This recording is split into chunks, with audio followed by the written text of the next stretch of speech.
The Scream Kings are in no way responsible for any encounters with the paranormal, extraterrestrial abductions, eldritch insanity, hauntings, curses, hexes, demonic possessions, cryptozoological sightings, or any loss of sleep that may result from listening to this podcast.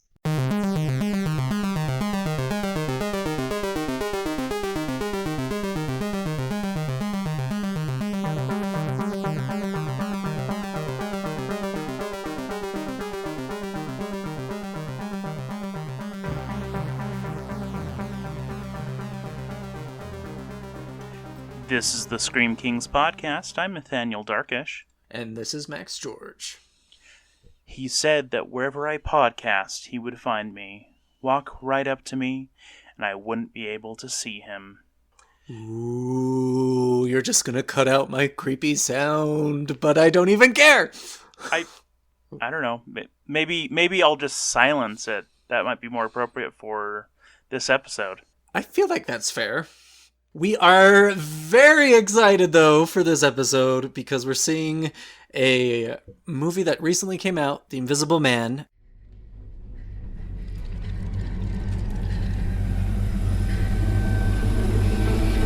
Where are you? Show yourself! Surprise.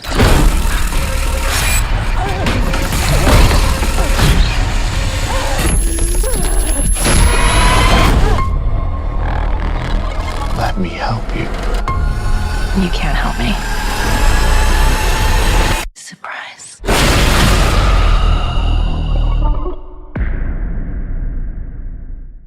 Yeah, it was probably the first truly notable horror film of the year.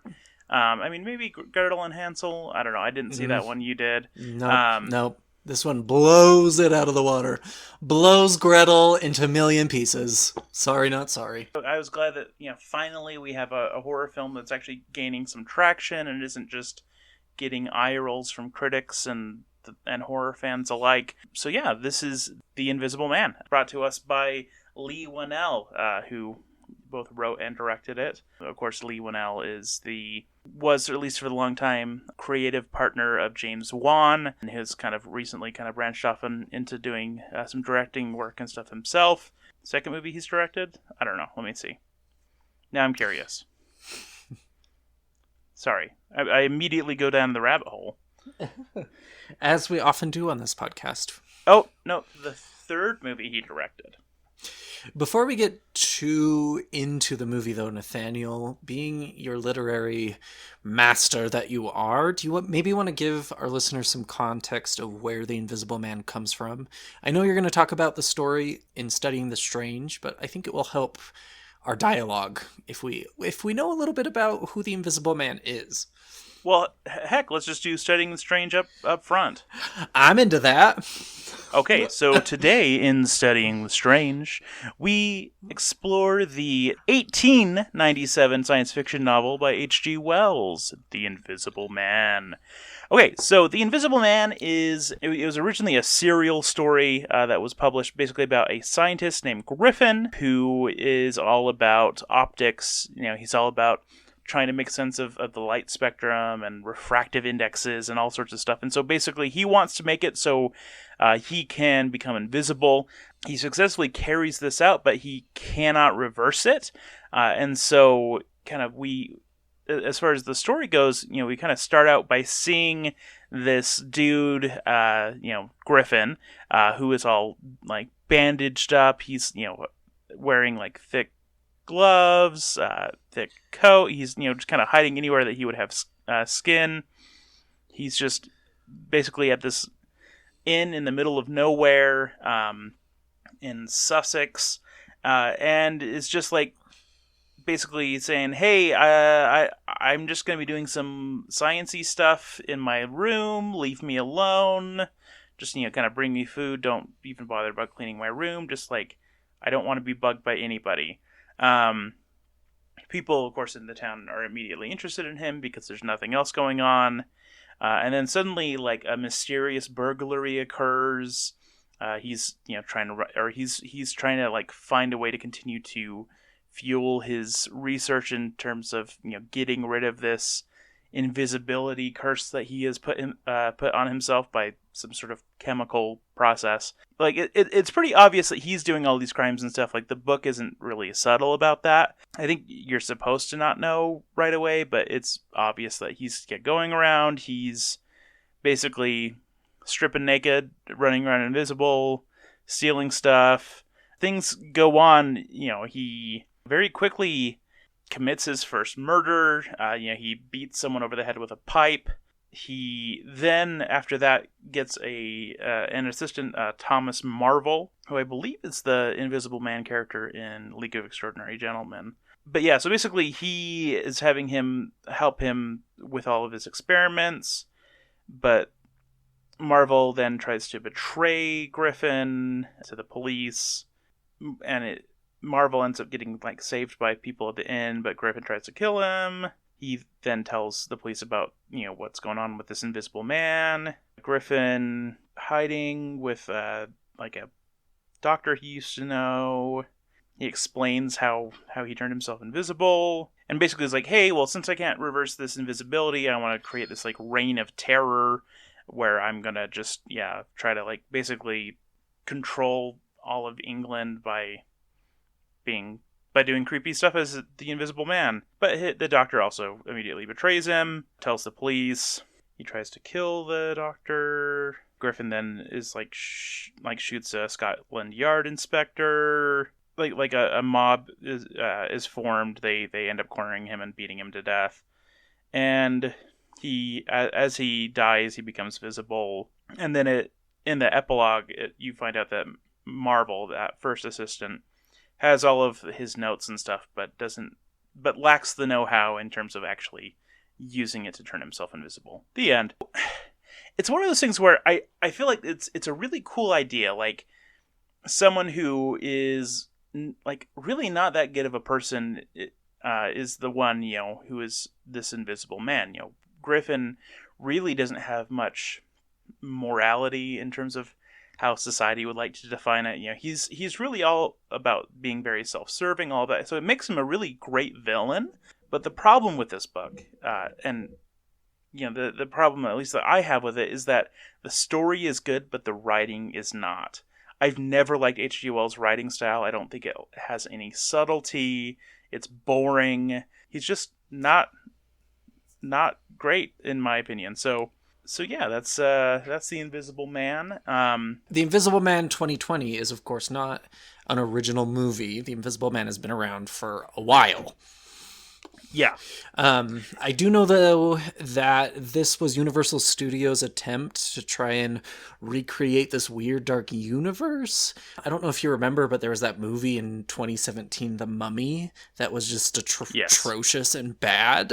And so I think they've kind of decided that creating this universe is not a good idea, because this had absolutely nothing to do with The Mummy at all. That came out a few years ago. Yeah. To my understanding, what they did is, they tried to create that dark universe with The Mummy. They just made it was just a bad attempt. Nobody liked it. They immediately scrapped the idea. I mean, they had it all planned out, but yeah, they burned that all down. And then, I think they were approached by James Wan and Leigh Whannell and the kind of that sort of creative. And just some other people, with Blumhouse and stuff like that. And they're like, hey, what if we made one of your classic Universal monsters, but, kind of updated it and didn't make it so it has to be part of this big universe, but rather we just make a standalone and see what happens. And so that's what happened with The Invisible Man. So, obviously it's a very different take than the original film. The original film followed the book pretty closely. But now there has been... Universal is saying, okay, yeah, we're going to do this again, but we're going to kind of put these guys at the helm of it. So that way there's not issues like we had before. Like we mentioned, this movie is really good. To give our listeners just a little bit of context again, movie is about Cecilia. She is in a very abusive relationship. And when I say abusive, I mean abusive. The person she is in the relationship with is a man named Adrian Griffin. She's able to escape him, but then she's convinced that after his untimely suicide, his ghost, quote unquote, is haunting her. She starts to feel his presence nearby. She has a lot of weird poltergeist-like activities following her. And for a good part of the movie, you don't really know what is going on. Of course, it is a person who's using some technology to stay invisible. But again, you really don't know for a good portion of the movie if she is just a little bit mentally unstable because of the abuse that she's been put through, or if there is someone chasing her. So Nathaniel, how about we dive into some of the pros of the movie, the stuff that we really liked? The first thing is just that opening scene of the movie. It is killer. Harrowing. It's just... Yeah, what makes it so great, I think, is that, we start out, we don't have any context, we just see this woman in this house, and she's, like, being super stealthy, and she's, like, pulling a bag out of this, like, hidden thing in the wall, and she's pointing cameras in different places, and she's going and she's deactivating stuff, and she's being as quiet as she can, and like, you're like, okay, she's trying to escape, but you don't really know why exactly yet, and you don't, but the fact that she has to go through all of these very over-the-top steps, piece by piece by piece, it just builds the tension and builds the tension until you're just like, what's going to happen? And I think that intensity of the opening scenes does two things. I think, one, it really sets the mood for the rest of the movie. For me, this was one of the most gritty and horrific part of the entire show. Being someone who's made the active decision to leave their partner, I connected a lot with the intensity of what was going on here. I was not anywhere near what poor Cecilia was going through, but that decision to break your life in such a drastic way, you could feel the horror almost pulsating from these opening scenes. It was fantastic. It was horrifying. The other thing, though, too, I think that it does is it really paints Adrian in a terrible light right off the bat. You absolutely feel zero sympathy for this guy. And mostly, I mean, there's no dialogue here. There's no explanation of why he's a garbage person. Just the strict intensity of Cecilia's acting in these opening scenes paints a better picture than any sort of script, I think, could do. It was wonderful in the worst kind of way. Absolutely. And I think that it paid off in an extremely powerful way, too. After all of this intensity and her sneaking away, and you start realizing, she drugged him, all that kind of stuff. Even then, because the car alarm accidentally gets set off as she is trying to set her dog free from this situation too, and she makes it out in the woods, and she finally gets into her sister's car. Suddenly he runs up and he punches out the window, and you're like, oh, this is the situation we're in. Like, it's this bad. So good. Just such a visceral, real horror. Like, that is the kind of thing that some people really have to go through, and that's messed up. And it reminded me a lot of some of the scenes of Midsommar, where you don't need fantastical supernatural creatures to instill panic and fear in your audience. Sometimes real life is scarier than anything you can make up. For sure. The other thing that I really appreciated is, I mentioned just a few minutes ago, about a third of the movie, you don't know if poor Cecilia is just going through some massive PTSD or if something is actually after her. And we can talk a little bit more when we get to some of the negative things about the movie, but I was into that. It was kind of a mind game for a real big portion of the entire movie. And I wanted more. I wanted more, for sure. Yeah, that was one thing that is both like a positive, that it did play with that a little bit, but like you mentioned, I feel like it really could have done that a lot more and really made the audience question it more, because I feel like there was kind of a thing almost from the very beginning where you're like, oh yeah, well of course she knows what she's talking about, even though we didn't have tons of reason to necessarily believe it yet. But part of what made it work so well was just simply, the way that they filmed her. Yes.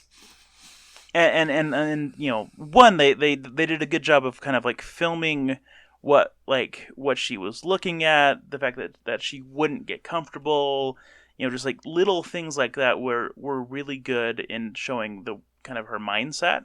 And then another thing I thought that was really, really effective, that both kind of played into maybe she has PTSD, and then later on into kind of what was happening with the Invisible Man, is just the way that it would be showing the action of a scene, her walking around, interacting with her friend or the friend's daughter or whatever, and then the camera would slowly pan away to nothing, and then slowly pan back. And I think the amazing trick behind that kind of a cinematography move is you were expecting a jump scare. Usually in horror movies, when they pan away creepily, and then they pan back to the main character, and then they pan back, there's something there waiting to scare you. Also, did you appreciate how I paused like I was actually moving a camera? Podcasting is a visual medium. But this... you really got to heighten it to that art form. The scenes, though, where this was occurring, I was expecting there to be something, and there wasn't. And the lack of something, the lack of a jump scare, creeped me out more than I think any jump scare could have. It just made it super unsettling. It was awesome. So awesome. And part of also what made it work so well is that sometimes there would be just this tiny bit of movement. There would be, something would, I don't know, like the drapes of the window would get brushed aside ever so slightly. And so sometimes it kind of gave you little teeny baby hints of where he is, what he's doing. And other times it would just be nothing. And so you would be looking very intently, just kind of hunting the scene, almost playing Where's Waldo. But it would oftentimes, not have anything there. Or if there was something, it was just so slight, it could just be, air moving something in the room or something like that. It was really effective how it did that. And so when it gave us more direct clues about him being there a little bit later on, those were also so much more effective because you're kind of used to not being shown anything. And then suddenly when you see his breath mist up the air behind Cecilia, it's just that much more effective because you're like, oh, no, he's there. He's right there. A lot of these different types of scenes, for example, when she was in the kitchen and she left, I think it was scrambled eggs on the stove, and then the fire just shot up to high. Very poltergeist-like activity. And then there's the terrifying scene where she's sleeping and you start to see camera flashes. And there's just this hovering phone in the air taking pictures. And it's so unsettling to see it. Yeah, especially because she doesn't wake up from that. Basically, we're shown that moment of the invasion of her privacy and all of that. But she's not even aware of it until much later. As we mentioned, all of this is a really great movement. It's culminating into a big reveal, and then we get an amazing reveal. Cecilia goes up to the attic. She discovers that Adrian is kind of living up there. She finds the pictures. She finds his phone. She starts to feel that maybe he's up there with her. So as she's going down the attic, she's looking at the stairs, and she slyly throws this bucket of paint into what seems to be thin air. And then you see that the paint it hits a person. And you don't really know what to think at that point. I think the audience at the time when we saw the movie was very vocal at this point. There was a lot of, oh shit! And it was just so good. Because again, up to this point, you really had no idea if she was being followed by a real person or if this was all in her head. And so the reveal, this invisible reveal, is just so effective. I loved that scene so much. Yeah. What's so interesting about it is that it kind of played like a jump scare, but it wasn't a jump scare because it was her being smart. You know, it wasn't just like something jumping out at you. It was that you hoped that she was wrong for that half a second, but she throws the paint and there he is, and it just like gets such a visceral reaction because you're like, oh no, like he is right there. And I think they even could have thrown the paint and he had not been there, and it would have been as equally powerful, because either way, something's going on with poor Cecilia.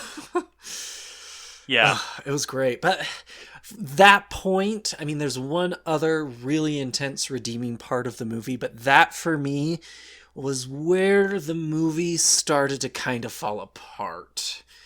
And we'll get into that a little bit, but we should first probably talk about how awesome Adrian's invisible suit was, because it was hella cool. Agreed. I really liked how the suit looked. I like that they went with a suit instead of like a potion, kind of like what we had in the original book. But, instead, we have this, suit that's just covered with cameras that all can project stuff. So it's just, it's basically, showing what is behind it, and just kind of showing it from every angle. So it's essentially invisible. And it looked really good. It looked really creepy, when you see it turned off. Because, it's just like a zillion eyes looking at you all over a human form. And it's just, it's creepy. It's cool. It worked really well. I'm going to show my nerd a little bit here. And we're all familiar with my nerd. But in the anime Yu-Gi-Oh!, when Maximilian Pegasus summons Relinquished and it's covered in those creepy eyes, it reminded me of that. But also it reminded me of a Marvel movie too, which was pretty fun. So these cameras somehow used camouflage to make him invisible. The science part of me struggled a little bit with this. I like that they didn't have to go into it and explain how the suit worked. Mm-hmm. I think that helped the movie overall. I don't know. Yeah, I felt what made it work for the movie was you see it, you can kind of get some idea of how it works just on a very loose basis, and then it basically just said, hey, he is a tech genius who specializes in optics, and so basically, we know that he knows more about this than we do, and so we kind of give him the benefit of the doubt, just kind of built into how it's written.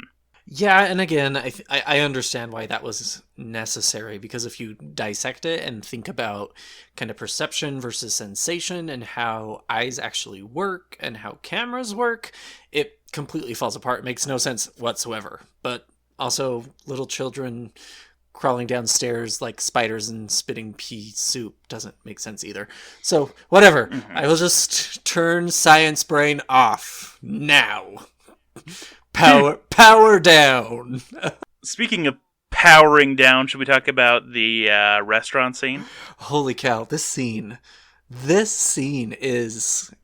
There are a few scenes, I think, from movies that we've talked about on this podcast that have been as iconic as maybe this scene. There have been some scenes from It, of course, Hereditary, Midsommar even. But this plot twist, I don't think anyone really saw when we were watching it. Did you see it, Nathaniel, coming? No, I thought something was going to happen, but I didn't think it was going to be that. So Cecilia and her sister have sort of a strained relationship. Adrian wrote her sister this very incriminating email saying that Cecilia doesn't want to do anything with her ever again.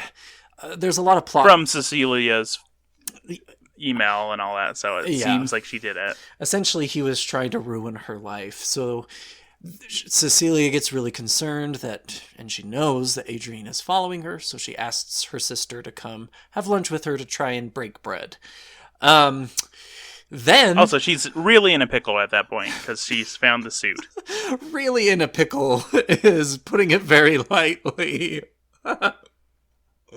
That's my new favorite phase for any horror movie we watch where shit is just hitting the fan. They seem to be rather in a pickle. Yeah, it's full-blown dill. Full-blown pickle. Anyway. It's a dill-pocalypse. Dill-pocalypse. I like that new shirt. Much better than the coronavirus apocalypse. So Cecilia's talking with her sister, and then all of a sudden you see this knife levitate out of nowhere, out of thin air, slash her sister's throat, and then it jumps back into her hand.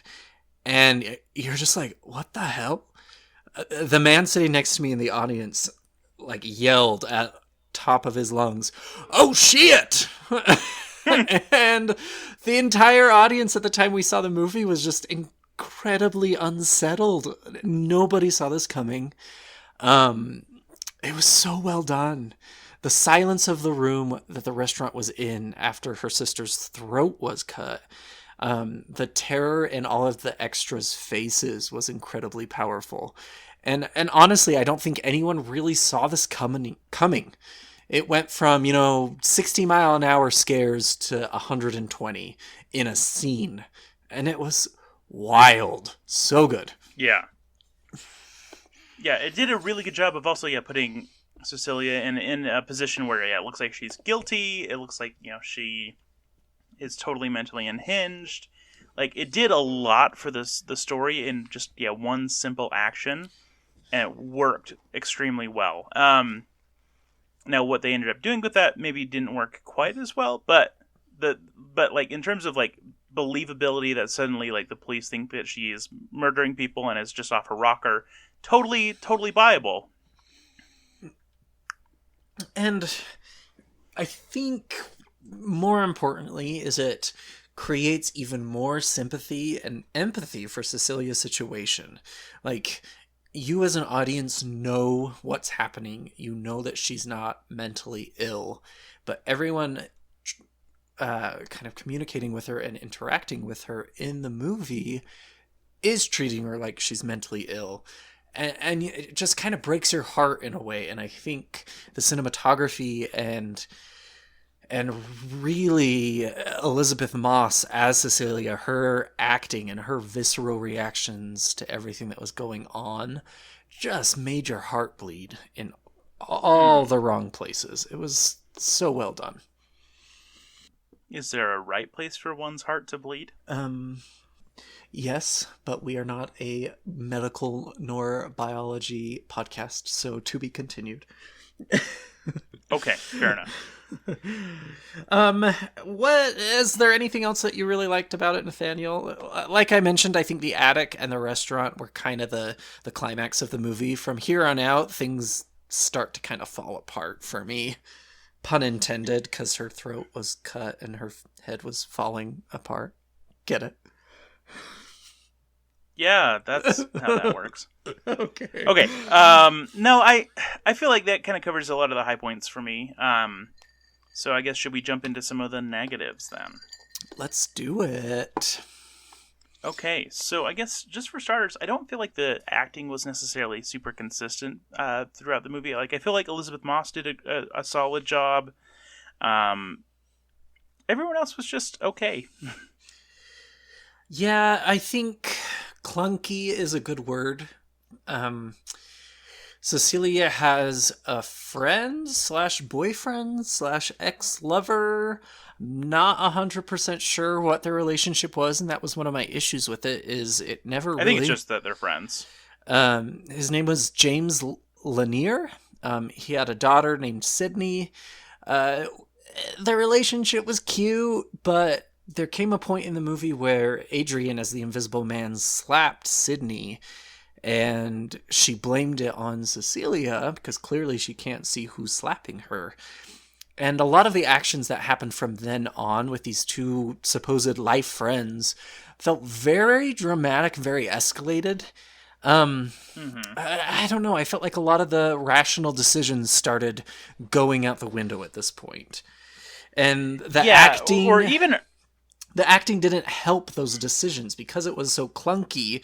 It made it feel very contrived, and the only reason they were making these decisions was to help push the plot along. Yeah, that's definitely very true. I would say, especially early on with the sister going "Oh, you wrote me this horrible email," and she's like, "I didn't write you an email." "Yes, you did," and then she just slams the door on her. You're like, Yeah, you don't. If she goes, what email? What are you talking about? Well, and then maybe you stop and go, this email? Well, and the sister was supposed to be some very successful lawyer. Like, you would think that as a lawyer, you would want more information and allow your sister to explain herself a little bit. I don't know. It felt so awkward at points that you just are like, okay, no rational human being would really do that. You don't treat people like that. Anyway. And it came to the point, too, I think, that it almost felt so contrived that it came across as belittling mental illness. I mean, PTSD is a very real thing. Trauma is a very real thing. It makes people act a little bit crazy, for lack of a better term. A lot of rash decisions are made. A lot of actions are done from emotion and not really from logic. And so to have these characters in the movie escalate it to the point that they did, I don't know, it kind of made me cringe a little bit that people struggle with this, and we shouldn't really treat it lightly like they did in the movie. Yeah, well, it either seemed like a very insincere reaction, or the reaction of someone who just totally fails to grasp that, Cecilia has a lot of trauma from being severely abused, which she had already opened up to these characters about. So, there shouldn't have been any question there.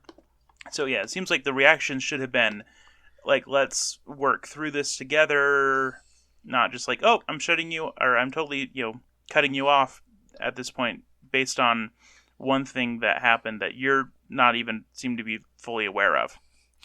Do you want to talk a little bit more about kind of the quote-unquote haunting of Adrian? I know we mentioned it earlier in the episode, but really it kind of felt like the carrot was being dangled in a good third of the movie, and then they took the carrot away and you just knew what was going on. How did that hurt the movie instead of help it? I feel like the idea that maybe Cecilia is just her brain is broken from the trauma is something that they could have played up more, especially for the first half of the film.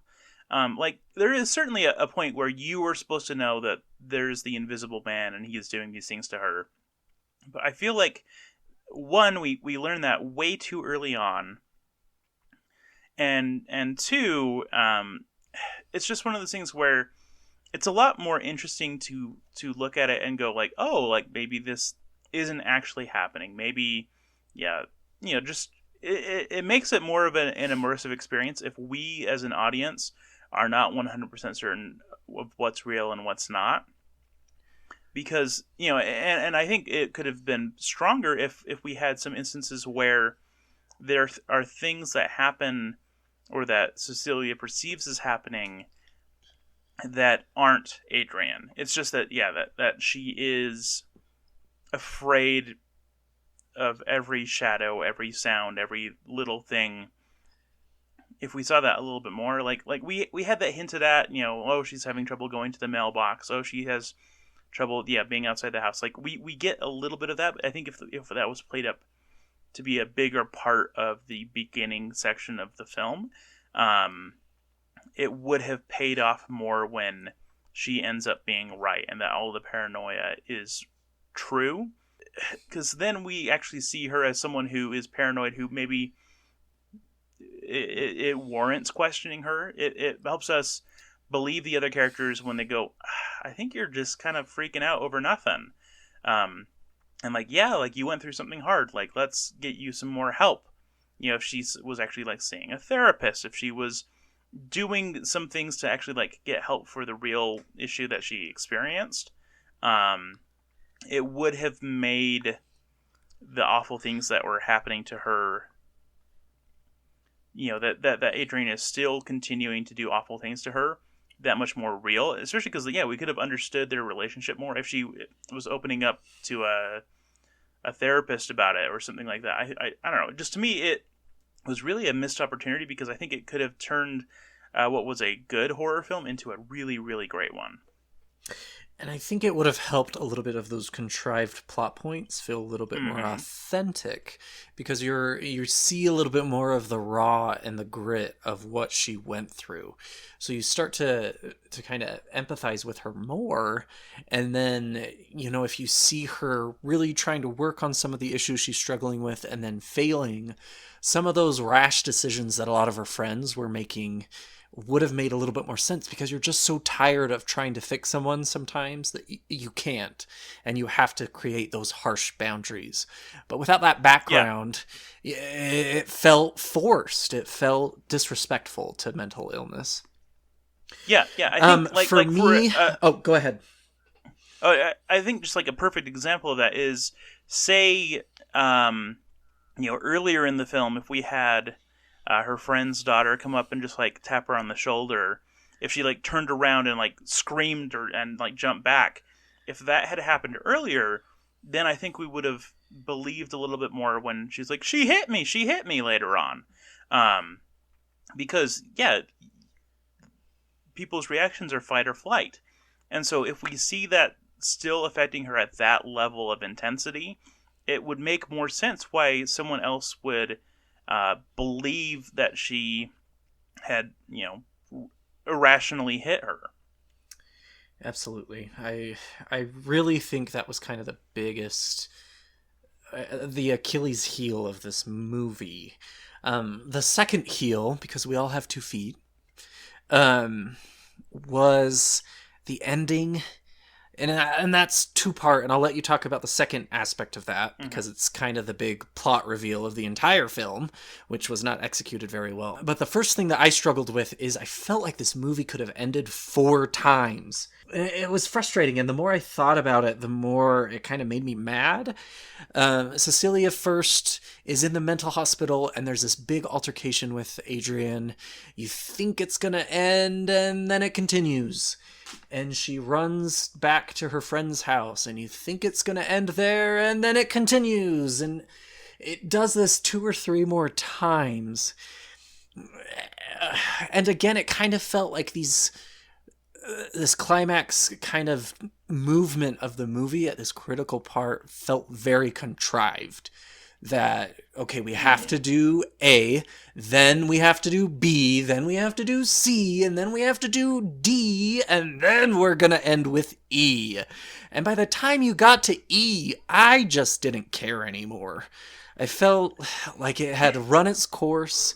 I was looking at my watch a few times, and that to me is like the coup de grace for movies. If I look at my watch to see how much time has passed, it's not a great movie. And so I don't know. I know I always talk about pacing with movies, and I just feel like it could have cut maybe 2 or 3 of those endings off, or presented them a little bit earlier on in the movie, and the direction and the energy of the movie would have resolved a little bit cleaner. Does that make sense? Oh, for sure. And like I agree with that 100%, because like you said, it is this big showdown in the hospital. It's really intense. People are dying. It has some crazy violence and all that. And then you have this, her hiding and kind of running and trying to like get him, but also hide from him in the rain out in the parking lot. And you're like, man, like that's really cool, because like you could still see maybe a faint outline of him, but then that just doesn't ever quite pay off. And then suddenly he's off trying to hurt the friend's daughter, and and so we have a climax. We see where it should end. It doesn't. Then we have it build back up to another climax, big fight, and then it's a twist reveal. Oh, it was the brother in that house. Dun dun dun. So to clarify, Adrian's brother, and he, and so they kill him, and then they find Adrian, and he was all abused, and he was actually just a victim of his abusive brother, and everything bad that he's ever done was his brother's fault, really. And which again didn't is feel like it was such almost an offense to actual abusers out there who do this stuff in real life and are horrible, horrible people. And then you see this movie and it's just like, oh, it wasn't his fault. It was his twin brothers. Darn those pesky kids. If it wasn't for them, I would have gotten away from it. You know, like, ugh. Yeah, well, and I like that, like, it didn't actually, say that was really what was going on, thankfully.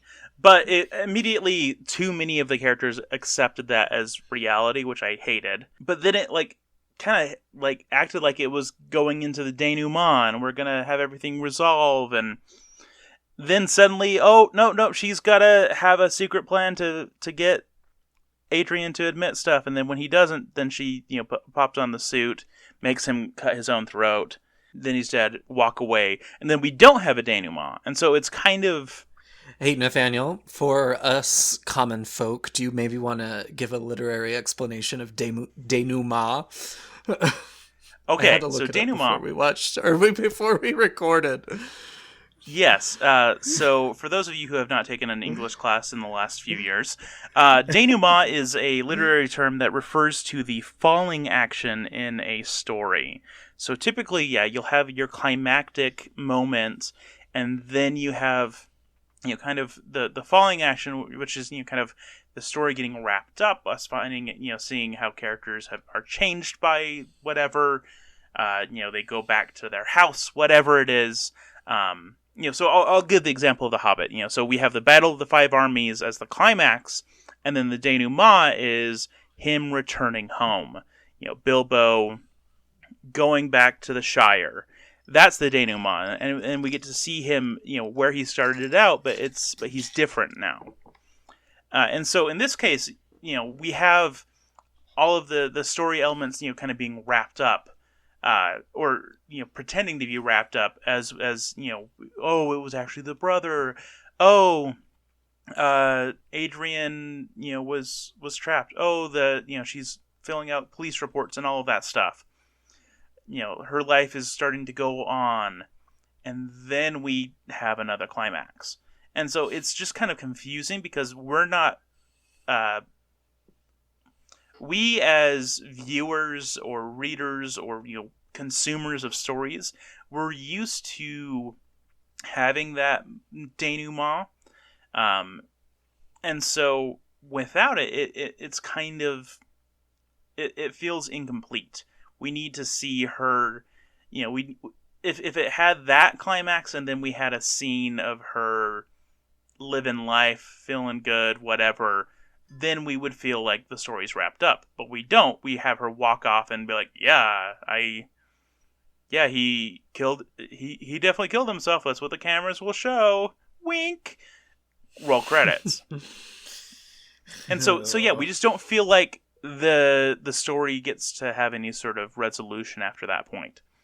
Which, I mean, I wouldn't be surprised if that was a deliberate choice. But it's still just, it doesn't feel complete because we had all of these like fake climaxes, and so like why not have another one after that? And then suddenly, I don't know, her friend gets his throat slit or something. Like it just, at this point, like nothing would surprise you. Exactly. And again, I think that is a good summary of how the movie was altogether. It started out phenomenal. It was going on a good trajectory, and then it just kind of started to go downhill, and at the end you were just a little bit disappointed. And I know everyone won't be, but we're rather well versed in horror movies, and I just was wanting more. And it hurt its score overall for me substantially as far as a good movie goes. Yeah, I will say that as a whole, I still enjoyed the movie. I would watch it again. Absolutely. I recommend, that our listeners check it out if they haven't already watched it, which, again, sorry about all the spoilers, but not really that sorry. But, yeah, it's just one of those things where it was a good horror movie, but if it had a little bit tighter writing, had a little bit more emphasis on the actual, like, mental illness aspect of it, the trauma, played to those strengths early on, and then had a more concise tight ending, then I feel like it would be a great horror movie. And I think that's the greatest travesty about the movie is I think for me, I resonated a lot with the kind of underlying theme that the Invisible Man to me represented a lot of past trauma, a lot of past abuse, that for individuals who've gone through that, it's not just gone in a day. Once the relationship ends, that trauma persists. And as someone who's gone through a very nasty and traumatic divorce, to this day, I will have these weird triggers or even a dream pop up here and there that really almost haunts you. And had the movie creators really dug into that a little bit more and made that more of an emphasis, I think it would have resonated a little bit better and have produced a better movie overall and allowed people to kind of have a catharsis with it and kind of this acceptance that trauma always follows you. You don't know if it's there or not, but you're capable of fighting it when the time comes. Yeah. And it lost that. And I think the multiple endings and this denouement all kind of shattered that potential. It was that there was this underlying theme, and they kind of lost the plot of that theme just at the end. And that's a shame, because it is overall a very strong piece that just could have been that much stronger. Important question for you. Are you excited that it's going to have a sequel? I didn't even know that. They have announced that there's going to be a sequel, The Invisible Woman, and it is being directed by the actress who played Cecilia, Elizabeth Moss. I'm going to have to sit with that information a little bit to decide how I feel. I did not know that until this very moment. Yeah, I just discovered it like 20 minutes ago, so I think it could be good, but, I don't know. I could see that going either way. More importantly, okay. Nathaniel, what would you do if you were invisible for one day? Travel for free. All right. Sneak up on a plane. Nathaniel on a plane. Mm-hmm. Person on a plane. I love it. I would probably sneak into my job's executive meetings and make sure that they're not talking about me, because that's what anxiety does to you. Every meeting is always about you. You're letting anxiety win. I know. Shut up. What would you give this movie as far as screams go? Screams? I'm going to give it a 4. It wasn't that scary, but there were those really strong moments. I would give it a 5. I really loved the attic scene. I thought it was very original. And that restaurant scene, again, I think it's going to go down as a modern, iconic horror moment for our generation. Absolutely. And what do you give it as crowns? Crowns, I give it a 6. Great movie. Go see it. Enjoy it. It's very powerful, very gritty. There's a lot of pretty intense gore. But as we've discussed, I think there was a lot of potential to really connect with people on a very visceral level. And it failed to do that. Yeah, I'm going to give it... I was going to go 6 as well. I decided it was probably more of a high 6, so I rounded up to a 7. It's one of those... there's just so much potential. Like, it was good. I enjoyed it. But it could have just been next level, which is just such a shame. But anyway, should we launch into the Occult Corner? Yes. And this Occult Corner is a little kind of off topic in a sense. But not really? Yeah, but at the same time, it is kind of on topic. I don't want to spend too much time on this because we've definitely word vomited all over every one of our listeners, and we apologize for that. Sorry, not sorry, which seems to be the theme of this episode. I mean, if they're into word vomit, maybe. I don't know. I don't know their kinks. All right, you do you. No judgment. I wanted to talk a little bit about the difference between ghosts and poltergeists. As we've mentioned multiple times, the beginning of this movie is very similar to kind of a haunted house esque type of a movie, very haunting oriented. However, there's actually quite a bit of differentiation between ghosts. Ghosts is a very broad term that encompasses quite a bit of different kind of paranormal entities. And a lot of the times when you encounter haunting, you typically experience a poltergeist, which is very different from a ghost, but at the same time is very similar. So ghost, the term ghost comes from an Old English word geist, or gast, which is essentially just someone who has died and the spirit has moved on. So then, I mean, that's a huge term for a lot of different things. Poltergeist itself is from a German word, actually. Geist at the end of poltergeist comes from this Old English word, but polter is rooted in some Germanic origins about sound or ruckus or noise. So poltergeist, by word association, is a noisy ghost. And the term ghost we could have an entire episode about, which I won't do. I could go on for another 45 minutes about ghosts and all the many different cultures that we have and how they believe in the spirits and the afterlife. But for the sake of... We'll get into that later. Yes, we will. To be continued. But I did want to talk a little bit about poltergeists. A lot of people think they're kind of these angry spirits that have latched on to some sort of geography or a house or even certain people. And they... Or a Hogwarts castle. Or Hogwarts castle. Peeves is probably looking at you, Peeves. The most famous of all poltergeists, other than the Enfield poltergeist. Which, let's be honest, they were probably lovers. They're made for each other. There we go. Bill. Bill and Peeves. Bill and Peeves. Poltergeist, again, loud, noisy ghost. You usually see in these type of hauntings furniture falling over or knickknacks being thrown across the room or windows shattering. I mean, there's a whole array of different things that could happen in poltergeist hauntings. What I more wanted to talk about was some of the actual theories that go behind what is causing these poltergeist activities, because it's quite fascinating.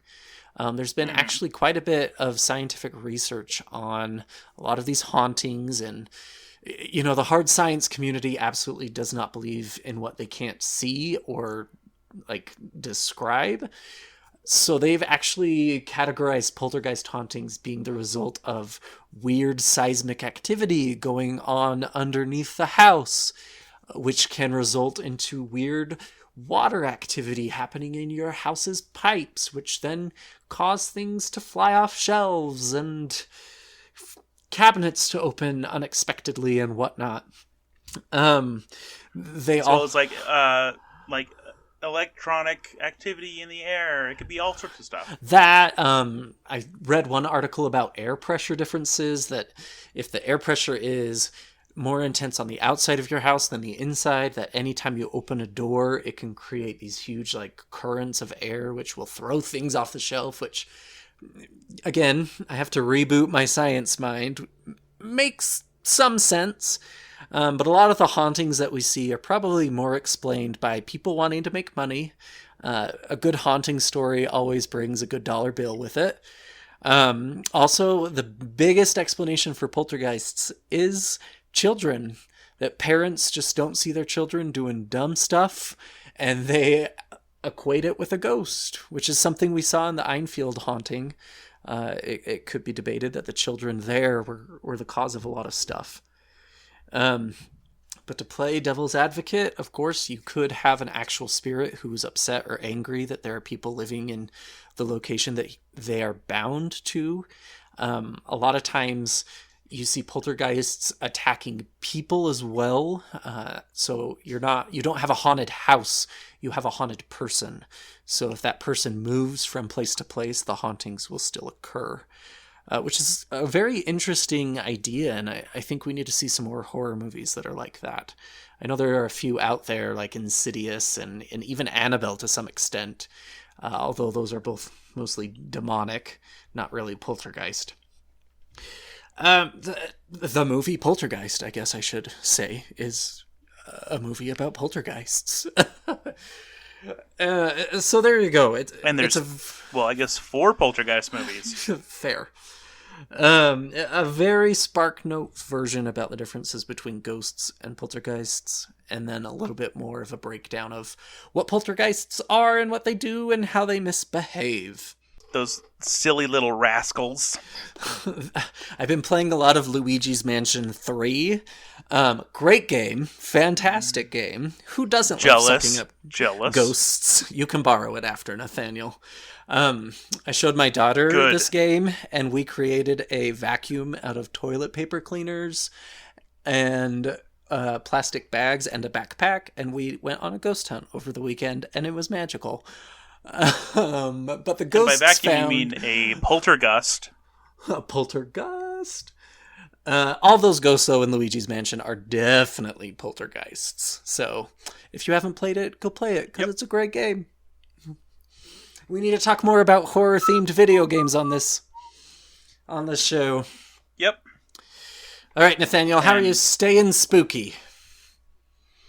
Well, I am staying so spooky right now by reading a really delightfully creepy book. It is a horror novel that came out, I believe, last year. It's called A Cosmology of Monsters, which, if that doesn't get your attention, I don't know what will. Yeah, where is this book and why have I not read it yet? And why is it not on my doorstep, you jerk? Well, I'm getting it from the library, so... And the libraries are all closed because of Corona. Continue.